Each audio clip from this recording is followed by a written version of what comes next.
In an era of information overload, when we are struggling to distinguish between hard fact and misinformation, the case of ANI versus OpenAI in the Delhi High Court raises critical questions.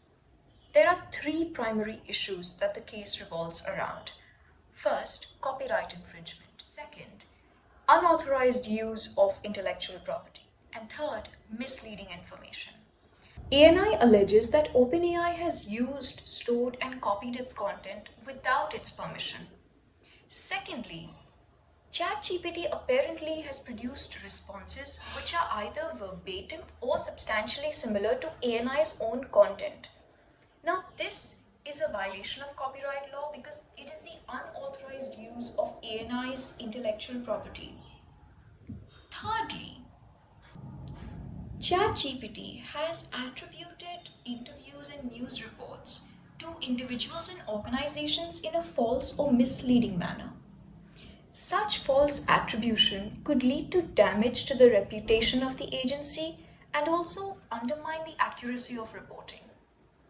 The most recent development in the case took place on its second hearing on January 28, 2025, when the DNPA filed an intervention to join the case along with its members. Now, the DNPA raised the question of transparency. When a news media outlet publishes or prints an information, we know which newspaper has printed it, who has written that article, or the anchor or the reporter who has reported it. If the information turns out to be false or misrepresented, there is accountability because the source of the information is known. In providing answers to searches, ChatGPT collates information from a wide array of data sources, as OpenAI has itself stated. But when the source of information is unknown, there is increased risk of false information being disseminated as hard fact. It is also possible that in collating information from multiple sources, artificial intelligence may take information from an unreliable source as well as a reliable source and provide answers containing both false information and hard fact. When such information is attributed to a news agency, it is seriously damaging to its reputation. Even if we can identify false information or a fake news on artificial intelligence, who is accountable for it? Who takes accountability for it? In its response, OpenAI has stated that it is transparent about its operations, including its data usage practices on its website. It has also denied allegations of using content behind paywalls. Its defense maintains that it has not used licensed content, but only that which is publicly available.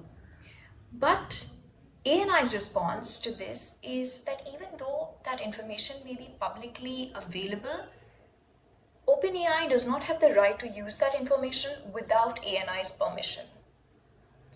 Thirdly, OpenAI has raised objections to the court's jurisdiction on the grounds that OpenAI servers are located abroad and the training of the model takes place outside India. Therefore, the Delhi High Court's jurisdiction over the matter can be questioned. Now, the court has noted the objection on jurisdiction, but the issue will be addressed in future hearings rather than setting a preliminary hearing for the jurisdiction issue.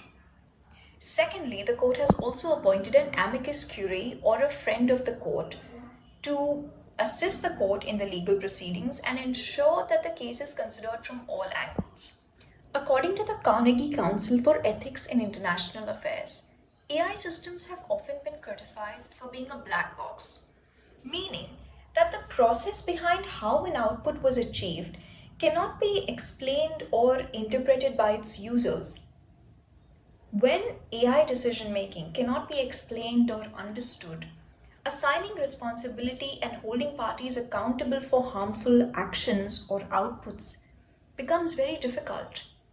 And this goes to show that it's not one of those issues that are geographically limited or restricted. These are concerns and questions that people across the globe are asking. Nations across the globe are grappling with these issues. Legal institutions are raising these concerns and facing these issues across the world.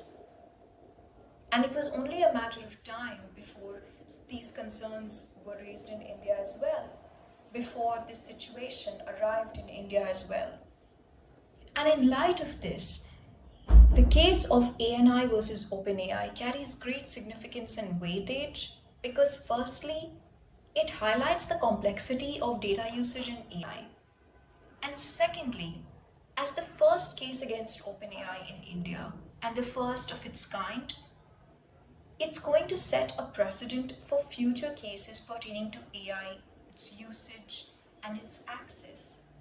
It's going to set a precedent for future legal questions which will be raised in the realm of AI, especially when AI juxtaposes or coincides with information and news. And with that, we conclude this brief encounter as well. Please feel free to share your opinion in the comment section down below.